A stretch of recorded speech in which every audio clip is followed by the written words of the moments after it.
200 feet deep water, man. Several people died. So many people died in 1929. I'm about to tell you the story, man. Follow me with it, though. Come on. The Milford Mines tragedy affected the entire community on a deeply personal level. 41 miners lost their lives that afternoon. 38 women lost their husbands. 38 children lost their fathers. It is the worst mine disaster in Minnesota's history. The loss of these miners cast a great sadness over the Tiltnit-Chahuna Range community. The region was compounded by the fact that it took 9 months to recover all the bodies. Through this tragic 9-month ordeal, families and friends hope another endure. Time has not entirely healed the situation in most of the scars, but the community of the Chahuna Iron Range has survived and grown. This shared experience passed down through generations has helped the Chahuna Iron Range community develop its unique and special character. This walkway and the county park are dedicated to the Milford miners, their families, and their descendants who worked, suffered, and sacrificed to provide for their families and build their community.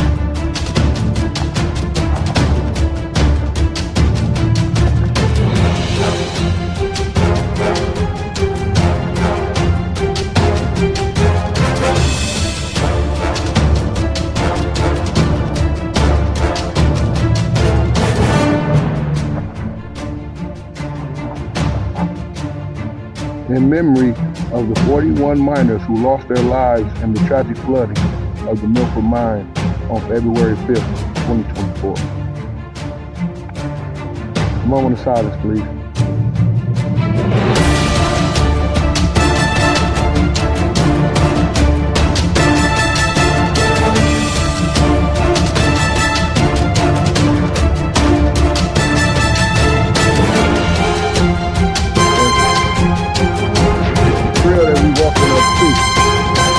Is the memorialized bridge that they have for the victims from the mine disaster.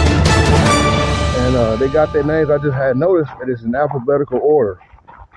So the first name that you'll see is Earl Better. And yeah, you're gonna probably hear some over there too. Yeah. Earl Better. Mike Gazelle was all. Oliver Burns, George Kutovich, Emil Carlson, Valentine Cole, Evan Crellin, Roy Cunningham, Minor Grave. Check that out. No, for real. Minor Grave is that guy's name. Then we got Quentin Harris. Then we got Fred Hardy. Then we got Elmer Hogg. Then we got John Hendrickson. Then we got John Pelcher. Then we got George Hakalava. Then we got Herman Holmes. Then we got Frank Blackhunt Sr. This guy is interesting. You'll hear a little bit more about him later. We got William Johnson, Alex Jaleha, Victor Cotorlo, Leo LeBras, Arctic Lakey, Peter Magdis, John Morrich. This is the lake here now. The water ended up over on this end and that end of the situation. Now here it is, talking more about the the wetlands and things of that nature right there. You can do your research. Talk about the then and now of the situation that occurred underground with the mine. It says the mine was 1,000 feet from the shaft. Wow. The committee investigating the disaster concluded that the Foley Lake was directly connected to the surrounding wetlands, and pressure from the lake caused water to rush into the mine. The illustration points out the mine's working at Contract 13 where the collapse occurred. Check out the map.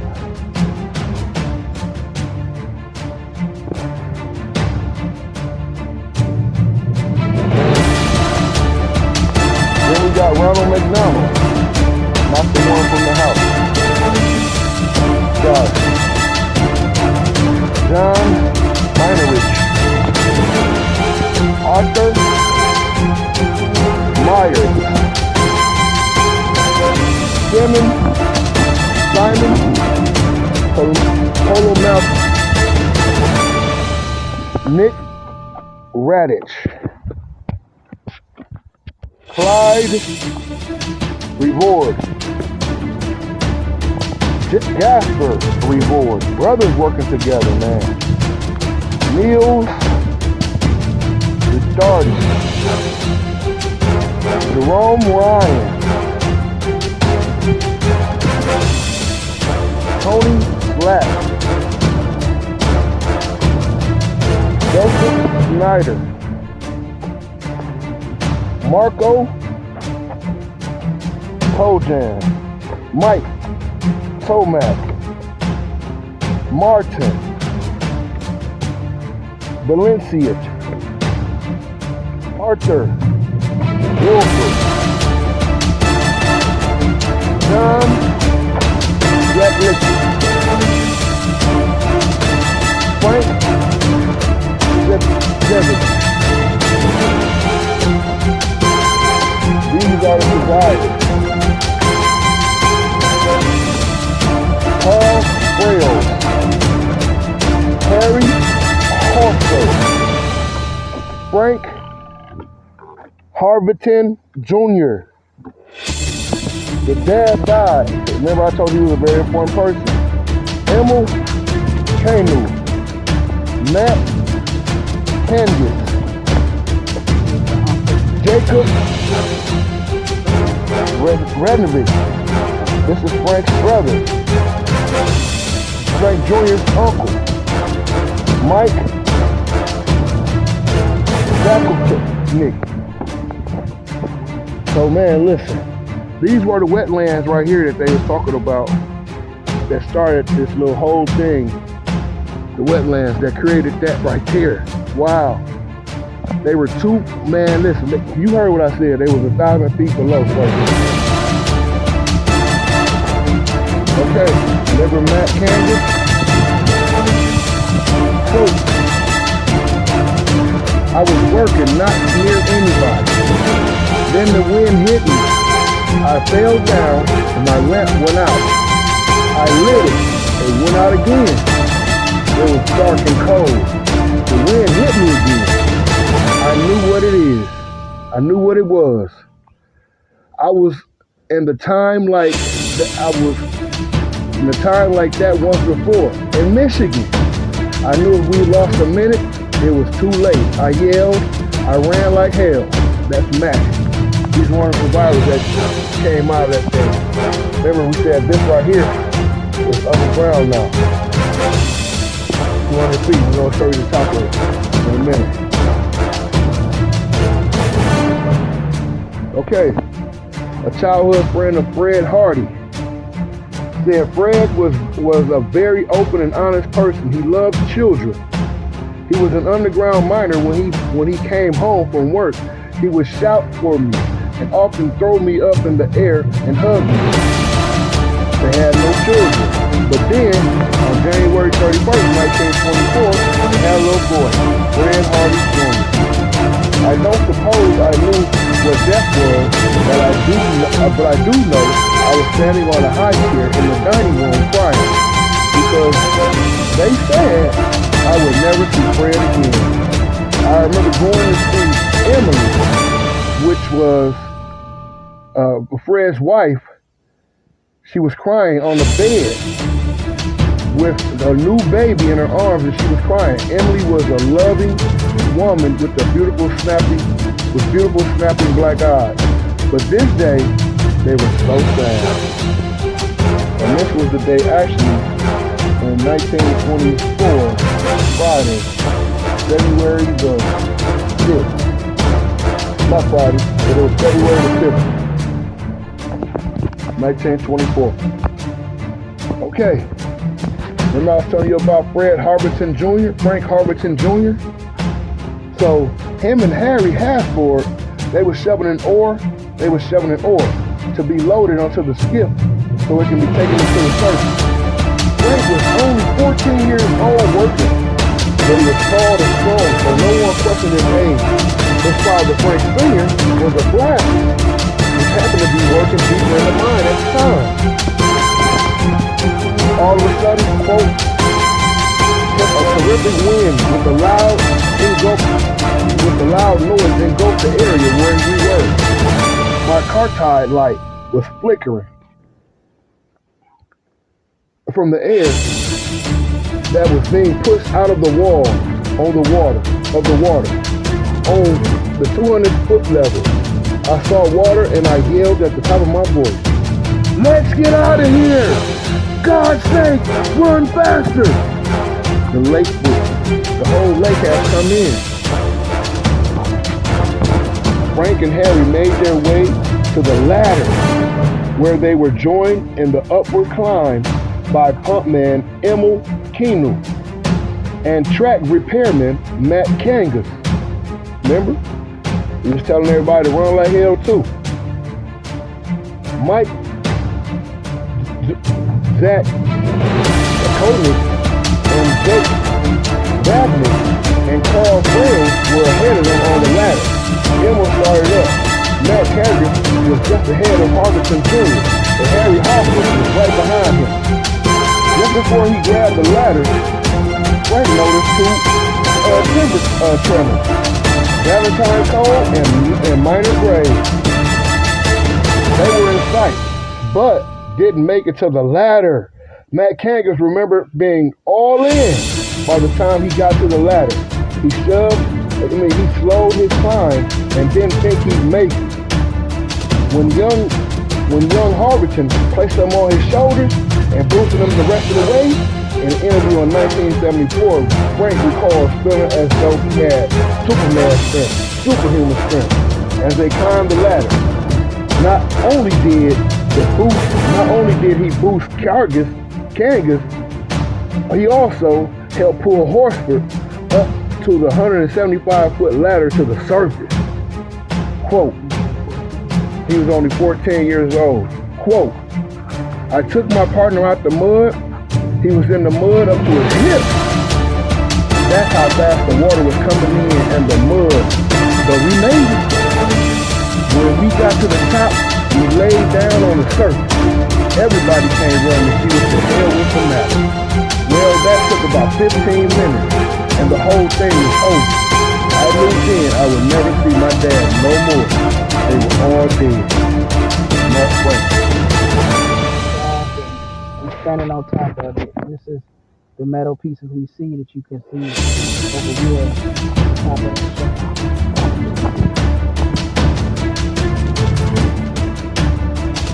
the inside of this fencing is the shaft, in which was the top of the thing that they were standing on, the thing that collapsed. They had to climb through there 200 feet to get on the top of where we are. You can actually see the collapse part to where the indentation is. That's the top of the pipes over in the pictures right here. So if you look, you'll be able to actually see how this thing collapsed. And it just went down. It went down, they say 200 feet. They had to climb 200 feet just to get up. But everything around it was collapsing and caught and falling in. Mud,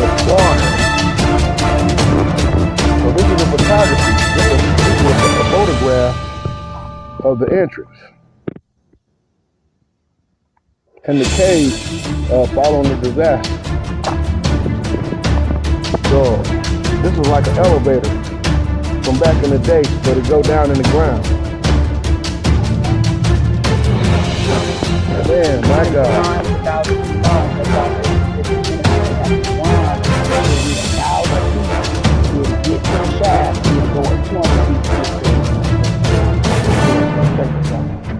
He said his dad was deep in the mine, almost 1,000 feet, right?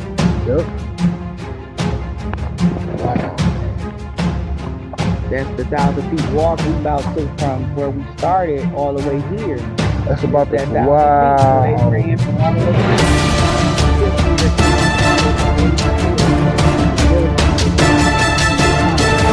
That's how we put on the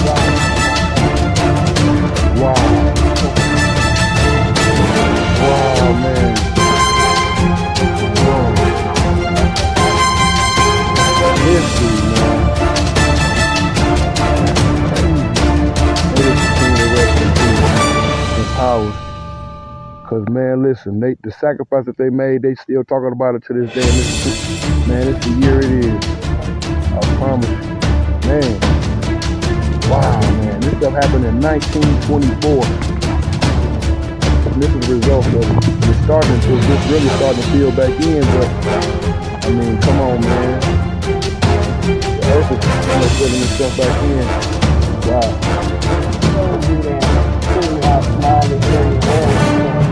These two separate pictures that magnified to the right actually is in this picture to the left. This is the tower, that's the tower. This is the shaft where it actually sunk in at, and this is the shaft right here. So when we get further along the trail, we're going to see the top part of that shaft.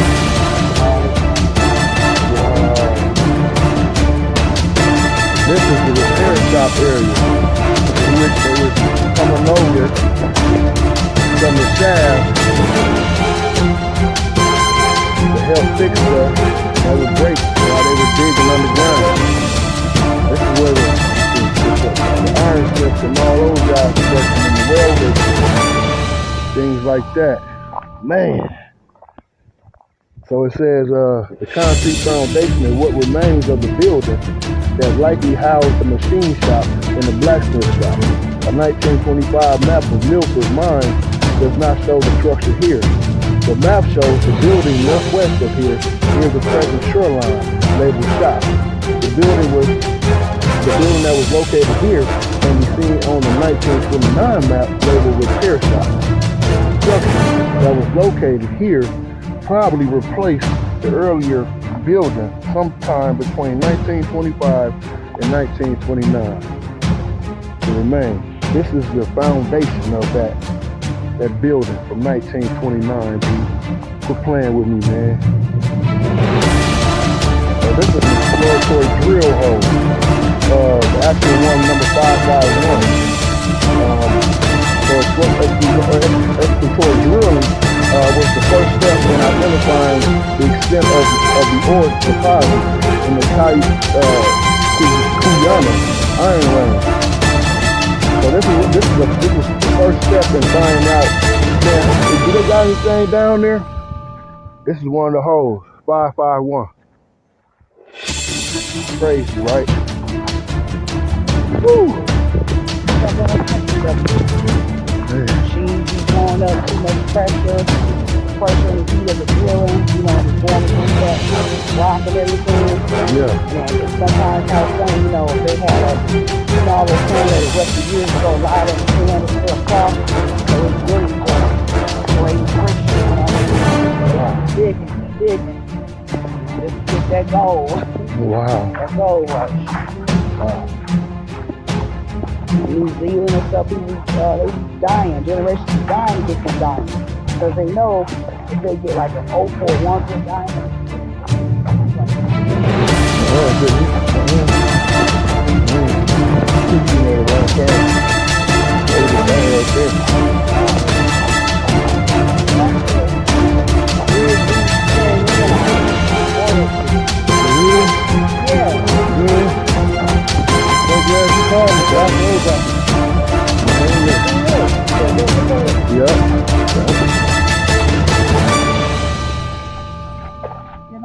I promise you. Wow, what's this? Timber shaft.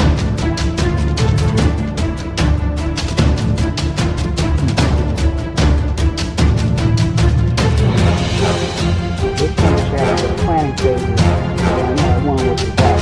Oh, this one built it. This how it looks now.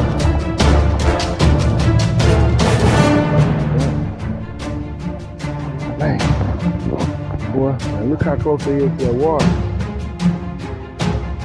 It's actually water in there right now. Man.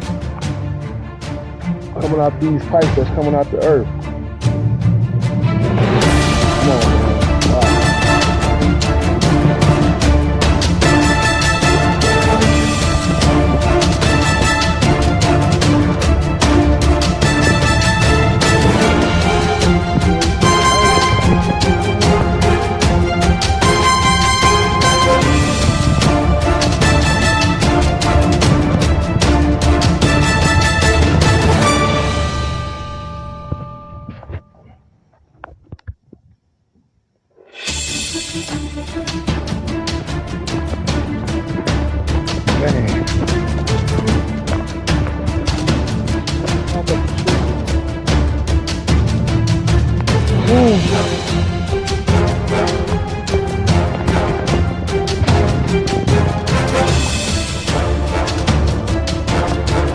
Activity going on up there.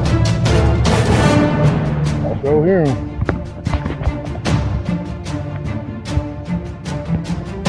So here's like pre-disaster.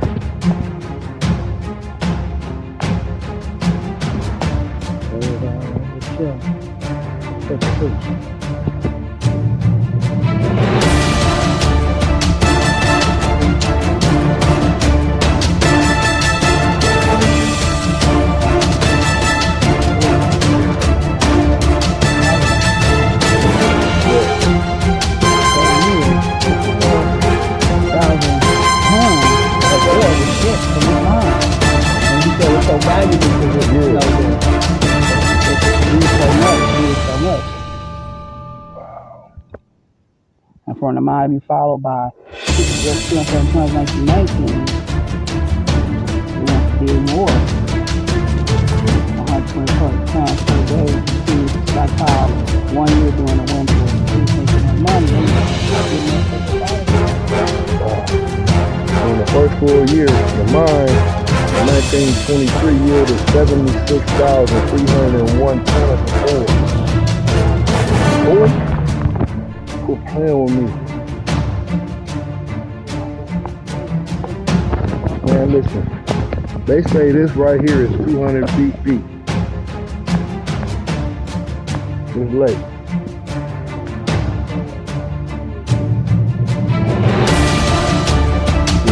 Good, you don't want to go to the track. Yeah, man.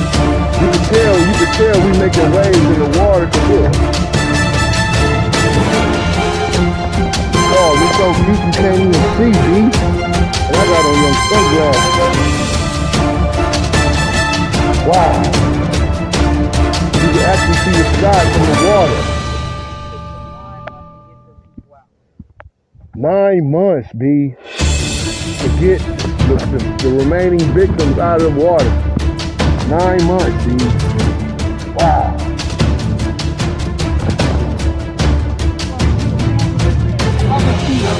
Down that mine, all the way to the shaft. They got top of that shaft.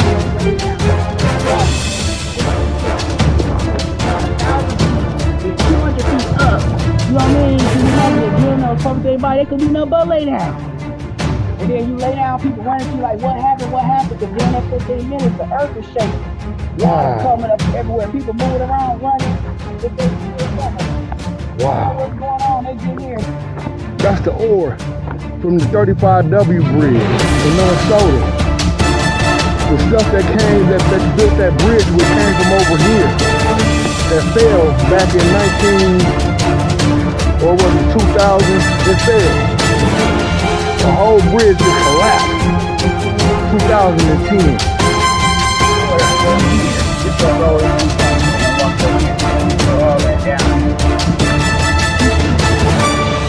down there.